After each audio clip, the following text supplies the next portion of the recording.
malunggay. Ito tayo, maghalo po tayo ng malunggay po. Kaya maghihimay po tayo. Ito po yung uulamin po natin. Lalagyan po natin ng ibang gulay din. Pero ito muna ang anuhin po natin.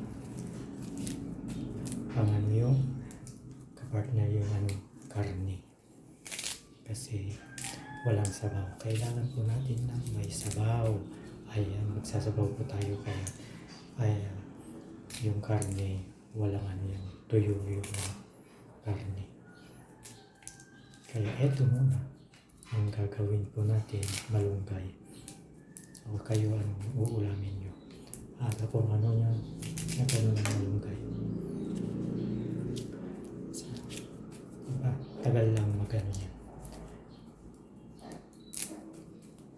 Ganito lang ang buhay sa probinsya. Yan.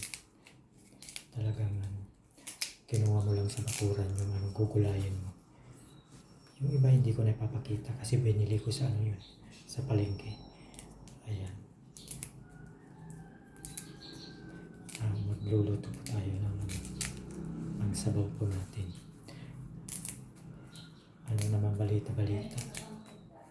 Ganito na. Tagal pa yata yung yan sa... Kaya kailangan po natin talagang dumiskarte ng ating mga uulamin pag nasa probinsya po tayo. Ganun. Di ba? Hindi naman kailangan na bilhin namin natin ang lahat. Ganun.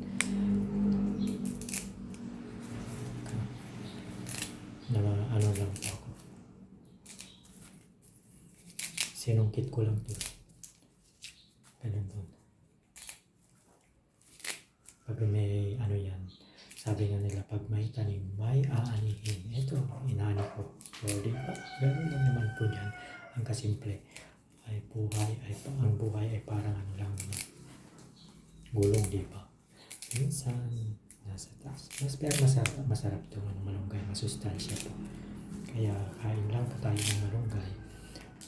Huwag po tayo hindi po natin ikakaya yung natin kung ano yung meron sa atin lang. Yun lang, magiging kontento ka palang araw. Malay mo, kakaroon din po tayo ng chance na mayangat ang ating sarili. Diba? Ganun lang naman yun eh. Hindi naman permanent ang buhay, diba?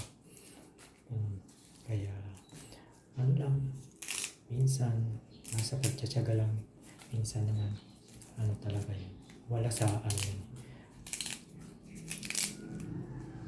Sa ating palad, minsan yung pagsisikap ka, no? Meron naman nagsisikap talaga hindi talaga yan. O umaangat. Dahil minsan, inaanuhan po natin yung marami po tayong tinutulungan lang. Ayan. Hindi ko na yan. Ganito lang talaga. Ayan. Thank you for watching. Bye-bye po na. God bless us all. Bye. Thank you sa pagsuporta niyo palagi yan.